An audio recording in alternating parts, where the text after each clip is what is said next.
Hello students, welcome back to HK Physics classes.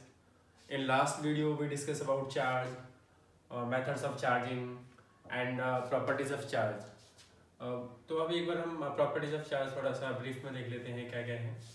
तो यहाँ short note लिखा हुआ है मैंने बोर्ड पे. तो पहला क्या है कि charge is always associated with mass. ये मैंने आपको लास्ट वीडियो में बताया था कि चार्ज जो है चार्ज के साथ साथ मास भी ट्रांसफर होता है, क्योंकि चार्जिंग क्या है आपका ट्रांसफर ऑफ इलेक्ट्रॉन्स. इलेक्ट्रॉन के ऊपर चार्ज भी होता है, मास भी होता है. तो जितना इलेक्ट्रॉन जाएगा दूसरी बॉडी में उतना ही मास उधर ट्रांसफर होने वाला है. It can be transferred from one body to other, ये भी बता दिया था. ठीक है. Charge is conserve. चार्ज क्या है? कंजर्व है कि charge can neither be created nor be destroyed. बस क्या हो सकता है? It can be transferred from one body to other. Fourth point है charge is quantized. Charge is quantization of charge में क्या बताया था कि अगर हमें किसी बॉडी पे चार्ज निकालना है तो the charge on that body will be integral multiple of smallest unit of charge that is electronic charge. तो Q is equal to plus minus n, where n कितना हो जाएगा आपका 1 2 3 एंड सो ऑन. और E कितना हो जाएगा आपका? E क्या है? Charge on electron. प्लस आपका प्रोटॉन के लिए और माइनस किसके लिए? इलेक्ट्रॉन के लिए. फिफ्थ पॉइंट क्या है कि चार्ज इज रिलेटिविस्टिकली इनवेरिएंट. ये स्पेशल थ्योरी ऑफ रिलेटिविटी का कॉन्सेप्ट है. इसमें चार्ज रेस्ट में जितना है उतना ही चार्ज मोशन में रहेगा. ये हम थोड़ा सा इस टॉपिक के बाद डिस्कस करेंगे, बट ये आप keep in mind that moving charge produces magnetic field in addition to electric field. अब हमें ये तो पता है कि जो चार्ज रहेगा वो इलेक्ट्रिक फील्ड देता है, लेकिन अगर चार्ज को मोशन में अगर हम कर दें तो इलेक्ट्रिक फील्ड के साथ साथ वो मैग्नेटिक फील्ड भी देता है. ये चीज हम पढ़ेंगे थर्ड यूनिट में फोर्थ यूनिट में, वहां भी डिस्कस करेंगे. और लास्ट पॉइंट है कि एक्सीलरेटेड चार्ज रेडिएट्स एनर्जी. भी आपको आगे टॉपिक्स में देखने को मिल जाएगा, बट आपको ये याद रखना है कि अगर चार्ज एक्सीलरेटेड मोशन में है तो एनर्जी रेडिएट करेगा. तो सबसे पहले हम ये वाली चीज देख लेते हैं. ये रिलेटिविस्टिकली को एक बार मोशन में रेस्ट में किस तरीके से डिस्कस करना है वो चेक कर लेते हैं. तो इसके बाद जो टॉपिक है आपका, वो टॉपिक क्या है कि effect of speed on mass and charge. Speed का इफेक्ट क्या होगा? Effect of speed on mass and charge. Einstein ने स्पेशल थ्योरी ऑफ रिलेटिविटी दी थी. Special theory of relativity. इसके अकॉर्डिंग क्या था? m इज इक्वल टू था आपका m नॉट 1 अपॉन में under root 1 minus v square upon c square. m naught क्या है आपका? ये चीज, ये रेस्ट मास है बॉडी का. जब बॉडी रेस्ट में होती है तो उस टाइम पे जो मास लिया जाएगा वो रेस्ट मास कहलाएगा. सी आपको पता है ये speed of light, speed of light. और m और v क्या है? जिस बॉडी का रेस्ट मास m है वो बॉडी अगर मोशन में आती है, किस में आती है? मोशन में. तो उस टाइम मान लीजिए उस टाइम उसका स्पीड कितना? v स्पीड है उस बॉडी का, स्पीड ऑफ बॉडी. और जब वो v स्पीड से ट्रेवल कर रही है तो उस टाइम पे जो मास होगा बॉडी का इन मोशन, वो मास होगा ये mass of body in motion.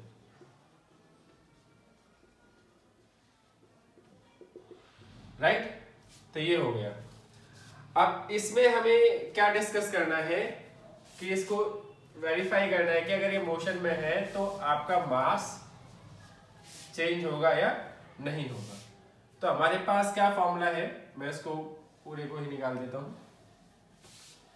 हमारे पास फॉर्मूला है m is equal to m naught 1 under root 1 minus v square upon c square. अभी तो बता दें कि v जो है स्पीड है बॉडी का, जो v स्पीड से ट्रेवल कर रही है तो उस टाइम उसका मास कितना है? m. हमें ये डिस्कस करना है कि स्पीड अगर चेंज करेंगे तो मास चेंज होगा या नहीं होगा, जो इनवेरिएंसी हम बता रहे हैं वो.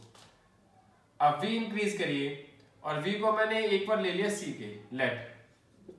स्पीड ऑफ लाइट से ज्यादा स्पीड होती नहीं किसी की, तो हमने v को c ले लिया. अब पुट करिए इसको, m कितना आएगा आपका? m naught under root 1 minus v की जगह सी, सी स्क्वायर। तो ये 1 माइनस 1 कितना हो गया, ये तो 1 हो गया, तो m naught under root 1 minus 1, 1 minus 1 कितना हो गया 0, समथिंग अपॉन 0 क्या आएगा इन्फिनिटी। तो मास आपका कितना हो गया, इन्फिनिटी हो गया। तो मास आपका वेरिएंट है, आपका मास वेरी करेगा। लेकिन इस फॉर्मूले में चार्ज के बारे में कुछ भी नहीं बताया गया, तो चार्ज आपका कैसा होगा, इनवेरिएंट, जो कि आपका अभी 5th पॉइंट था, लास्ट जो प्रॉपर्टीज हम रिव्यू कर रहे थे। इसी फॉर्मूले से हम फोटोन को भी डिस्कस कर लेते हैं। इसके बारे में क्या है कि फोटोन इज ए चार्जलेस और कैन हैव चार्ज। तो ये हमें बताना है, फोटोन इज चार्जलेस और कैन हैव चार्ज, ये हमें डिस्कस करना है। फोटोन आपको पता है एक चार्ज पार्टिकल होता है जिसका रेस्ट मास कितना होता है 0, ये हमें डिस्कस करना है। ये हम प्रूफ करके दिखाएंगे कि फोटोन का जो रेस्ट मास कितना होता है 0 होता है। अभी ये फॉर्मूला वापस से ले लीजिए स्पेशल थ्योरी ऑफ रिलेटिविटी से। तो यहां से एम नॉट निकाल लीजिए, एम नॉट आपका रेस्ट मास है ना, वो निकालना है हमको, 1 minus v square upon c square. अब फोटोन जो है लाइट है, हम पढ़ते हैं ना उसमें कि आपका लाइट क्या रहता है, packets of bundle of energy, bundles of packets of energy, bundles of energy. एक bundle of energy is called quanta, one quanta is called one photon. ये चीज बड़ी है ना, आपने 11th में पढ़ी होगी केमिस्ट्री वगैरह में। तो ये फोटोन आपका क्या है, लाइट है। तो इसका स्पीड कितना हो गया, v बराबर सी।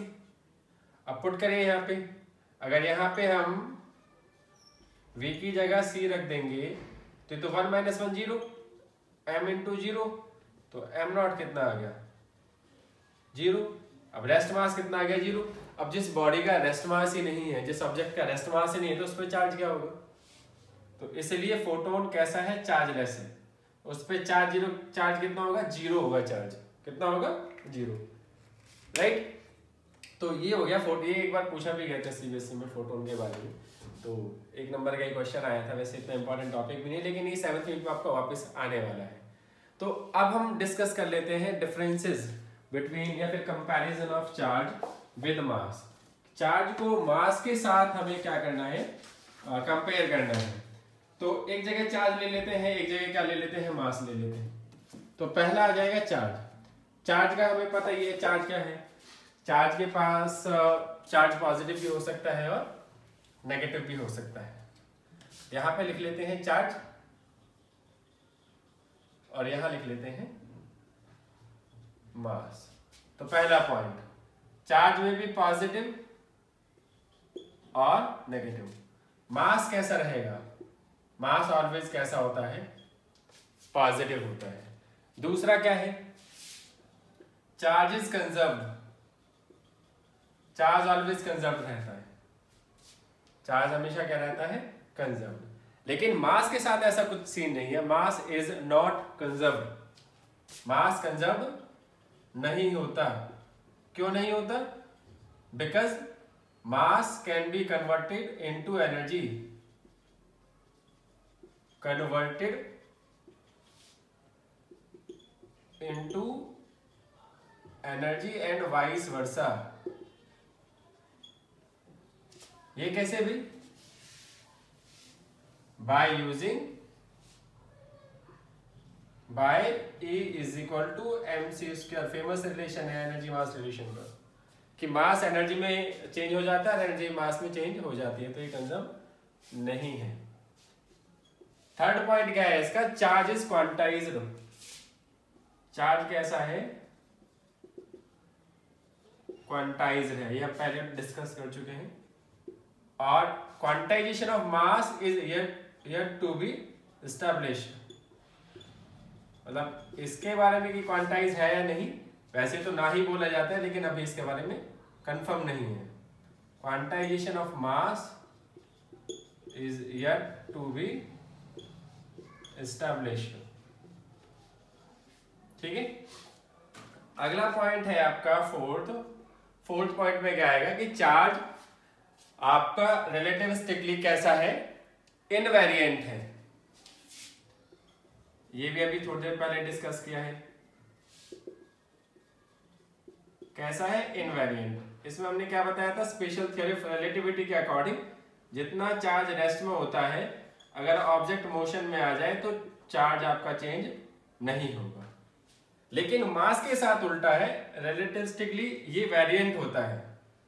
मास जो रेस्ट में होता है वो मोशन में इक्वल नहीं होगा। अच्छा, ये वाला जो फॉर्मूला है ना, m is equal to m naught 1/1 मतलब अंडर रूट, ये वाला, ये एक्चुअल में वहां पे ज्यादातर एप्लीकेबल होता है जहाँ स्पीड नियरली अबाउट c के कंपेरेबल होती है। अगर आप ये कहें कि हम भागे हमारा मास चेंज हो, हमें तो नजर नहीं आता, तो बहुत माइक्रोस्कोपिक लेवल पे हो जाएगा। तो इस वाले केसेस में ज्यादा ऑब्जर्वेबल रहता है ये। इसका लास्ट पॉइंट है कि आपका जो चार्जेस के बीच में जो फोर्सेस होते हैं, forces between charges may be attractive, forces की बात कर रहे हैं, और रिपल्सिव। अट्रैक्टिव भी हो सकता है और रिपल्सिव भी। ये चार्ज फोर्सेस के बारे में अगले टॉपिक में हम डिस्कस करने वाले हैं। लेकिन मासेस के साथ क्या आएगा, forces between masses, force between masses always कैसा रहेगा, अट्रैक्टिव रहेगा। और वो फोर्स का नाम क्या होता है, ग्रेविटेशनल फोर्स, या फिर ग्रेविटेशनल फोर्स तो हाँ, दो वैसी बॉडीज के बीच ग्रेविटेशनल फोर्स आप कह सकते हैं। ग्रेविटेशनल फोर्स होता है जो दो वैसी बॉडीज के बीच में लग रहा होता है, राइट। तो ये तो हो गया चार्ज और मास के बीच में। अब हम पढ़ लेते हैं चार्ज डेंसिटीज के बारे में, उसके बाद हम टॉपिक डिस्कस करेंगे कूलम्ब्स लॉ, ठीक है। तो अभी हम पढ़ेंगे चार्ज डेंसिटीज के बारे में। चार्ज डेंसिटीज, जैसा आपका होता है ना नॉर्मल डेंसिटी, जिसे मास डेंसिटी कहा जाता है, पूरा नाम इसका मास डेंसिटी होता है। तो ये क्या हो जाएगा, पहले मास आए तो मास, मास अपॉन वॉल्यूम, ठीक है। ऐसे ही अगर चार्ज डेंसिटी बोला गया है तो यह आएगा चार्ज ऊपर आ जाएगा, अपॉन में वॉल्यूम। लेकिन ये जो नीचे वाला है वॉल्यूम, पैरामीटर जो नीचे दिया जाएगा वो डायमेंशनली दिया जाएगा। डायमेंशनली हाउ, कि 1 डायमेंशन है या 2 डायमेंशन है या 3 डायमेंशन है।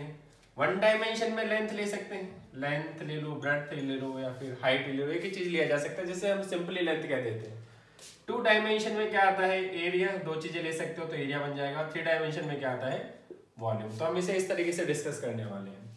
तो पहला आएगा linear charge density, linear charge density, and it is denoted by lambda. ये हो जाएगा चार्ज पर यूनिट लेंथ। तो कोई एक सिंपल वायर ले ली, इसके ऊपर अगर यूनिफॉर्मली चार्ज डिस्ट्रीब्यूट है, से Q, और इसका लेंथ कितना है, से L, तो लैम्डा बराबर कितना हो जाएगा, charge per unit length. Small length के लिए ये हो जाएगा, और इन सिंपली हम लिख सकते हैं Q बाय L, ठीक है। तो लैम्डा का SI unit of lambda,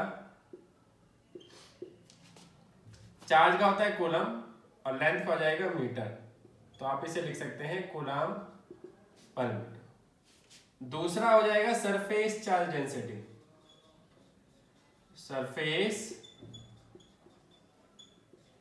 charge density, surface आ गया ना, इसको डिनोट करेंगे सिग्मा से। तो सिग्मा हो जाएगा, इसके लिए आप एरिया ले सकते हैं। से मैंने कोई प्लेट ले ली और प्लेट पे मैंने यूनिफॉर्मली चार्ज डिस्ट्रीब्यूट करा दिया। आप प्लस का भी ले सकते हैं, माइनस का भी ले सकते हैं, उसके अकॉर्डिंग आपका चार्ज चेंज हो जाएगा। इसका एरिया A है, चार्ज इस पे Q है, तो sigma is equal to DQ upon DA, एरिया आ जाएगा 2 डायमेंशन में।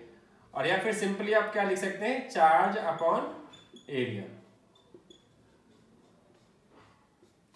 और इसका SI यूनिट क्या हो जाएगा, सिग्मा का SI unit of sigma, charge area का यूनिट होता है मीटर स्क्वायर, तो ये हो जाएगा कूलम पर मीटर स्क्वायर, ठीक है।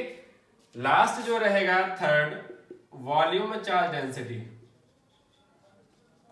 वॉल्यूम चार्ज डेंसिटी 3 डायमेंशन में चला गया, डिनोटेड बाय रो। इसके लिए हमको कोई क्यूब ले सकते हैं, कोई भी ऐसा ऑब्जेक्ट जो वॉल्यूम ऑक्यूपाई करता हो मैं ले सकते हैं। इस पे पूरा प्लस का चार्ज यूनिफॉर्मली डिस्ट्रीब्यूट है, इसका वॉल्यूम भी है, तो रो हो जाएगा dq अपॉन dv, या फिर सिंपली लिख सकते हैं charge upon volume. SI unit कितना हो जाएगा इसका रो का? SI यूनिट ऑफ रो हो जाएगा, चार्ज का क्या रहेगा कूलम, और वॉल्यूम का कितना रहेगा मीटर क्यूब, तो कूलम पर मीटर क्यूब हो जाएगा, राइट। ये आपका आगे यूज होगा तो मैंने यहीं पे करा दिया है। इसके बाद अगर नेक्स्ट वीडियो में हम जो डिस्कस करेंगे वो करेंगे कूलम्स लॉ, उसके वेक्टर फॉर्म, या फिर थोड़ी और बहुत एडिशनल चीजें उसके न्यूमेरिकल्स हम लोग डिस्कस करेंगे। If you have any kind of doubt you can comment down and ask. बाकी आगे आप एक बार इसको थोड़ी रिवाइज कर लीजिएगा कि इसमें क्या क्या बताएंगे। वैसे तो बहुत बेसिक चीजें हैं, ज़्यादा कॉम्प्लिकेटेड चीज़ें नहीं है, सिंपल सिंपल बेसिक चीज़ें हैं, लेकिन बेसिक चीज़ों का आना बहुत ज़रूरी है, क्योंकि बेसिक चीज़ें नहीं आएंगी तो फिर आगे एज एन कॉन्सेप्ट आप इनको आगे लेके नहीं जा सकते, फिर दिक्कतें होती हैं, right. Thank you so much for watching, keep supporting us, thank you.